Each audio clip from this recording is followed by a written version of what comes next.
Hi hello வணக்கம் chalk TV நண்பர்களே. நான் உங்கள் கதை சொல்லி ஃப்ரெண்டு விஜயா. இன்றைக்கி ஒரு சூப்பரான கதையோட நான் உங்களை பார்க்க வந்திருக்கேன். இது சாக் டிவியில் எஸ் ஃபார் ஸ்டோரீஸ். இந்த வெயிலில் வெளியில் போய் விளையாடாமல் தேவையில்லாமல் வெயிலை அனுபவித்து கஷ்டப்படாமல் இந்த மாதிரி கதைகளை கேட்டு நீங்கள் ஜாலியாக என்ஜாய் பண்ணலாம். ஓகே. கிட்டு பப்பி இருக்கு இல்லையா, அது ஒரு நாளைக்கு பகலில் தூங்கிட்டு இருந்ததாம்மா. ஜாலியாக தூங்கலாம்னு நினச்சிட்டு அது பாட்டு தூங்குனா உய்யின்னு சுற்றி சுற்றி ஒரு ஈ வந்து தொல்லை பண்ணிகிட்டே இருந்ததாம்மா.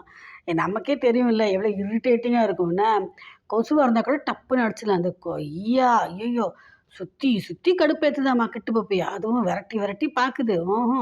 ஷூ ஷூ ஷூன்னா அது பாரு என்ன பண்ணுச்சு, பறந்து போய் மேலே சவத்தில் போய் ஒட்டிக்க உட்காந்துக்குச்சாம்மா.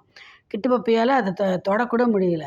அப்போ திடீர்னு எனக்கு ஒன்று தோணுச்சா, என்னடா இது, நம்ம தரையில் நடந்தாலே ஒவ்வொரு நேரம் விழுந்துடுறோம், ஆனால் இதை பாரு நல்லா கச்சக்குன்னு சவுத்து மேலே அழகாக உட்காந்துருக்கு, கீழே விழாதா, எப்படி உட்காந்துருக்கு அப்படின்னு எனக்கு ஒரே ஆச்சரியம். சரி இதை கேட்டே ஆகணும், இது உண்மை தெரிஞ்சாகணும் நமக்கு அப்படின்னு சொல்லிட்டு அதை என்ன பண்ணிச்சான், அந்த கிட்டு பப்பி வந்து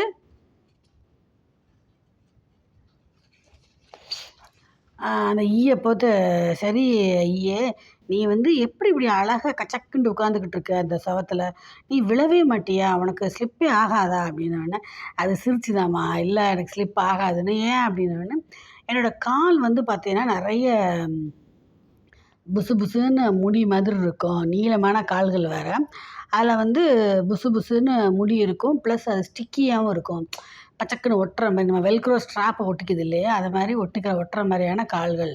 அதனால் என்னால் கச்சக்குன்ட்டு சவத்தில் நிற்க முடியுது. அதுவும் இல்லாமல் என் உடம்ப பார்த்தியா, நான் எவ்வளோ குட்டியாக இருக்கேன், அப்படியே மெல்லிசாக இருக்கேன், அப்படியே தக்க மாதிரி, எனக்கு வெயிட்டே கிடையாது என் உடம்புல, ரொம்ப கம்மி. அதனாலேயும் நான் வந்து எந்த பொருள் மேலே உட்காந்தாலும் கச்சக்குன்னு என்னால் பிடிச்சிக்க முடியும், உட்காந்துக்க முடியும். ஈவன் நான் தலைகீழ கூட பொருட்கள் மேலே உட்காந்துக்குவேன், எனக்கு ஒன்றும் ஆகாது. இப்போது கிளாஸ் இருக்கு இல்லையா, கண்ணாடி, அது கூட வழுக்கல தானே இருக்கும், அந்த கண்ணாடியில் கூட என்னால் சகஜமாக நிற்க முடியும், எனக்கு வழுக்கவே வழுக்காது, ஸ்லிப்பே ஆக மாட்டேன் அப்படின்னுச்சான். இதை கேட்டவொடனே கிட்டு பப்பிக்கு, ஆஹா இது இவ்வளோலாம் எனக்கு தெரியலையே, சூப்பர்மா நீ வேறு லெவல் தான், ஆனால் நான் வந்து இந்த வீட்டை பாதுகாக்கணும், என்னோடய எஜமானர்கள் குடும்பத்தை காப்பாற்றணும், அதனால் இப்போ ரெஸ்ட் எடுத்தால் தான் ராத்திரி என்னால் காவல் காக்க முடியும், தயவு செஞ்சு தொந்தரவு பண்ணாமல் கிளம்புறியா அப்படின்னு கேட்டுச்சாம்மா. ஈயும் சரிப்பா நான் போய் வேறு யாராச்சும் தொந்தரவு பண்ணுறேன் அப்படின்னு சொல்லிட்டு அங்கேருந்து பறந்து போயிடுச்சான்.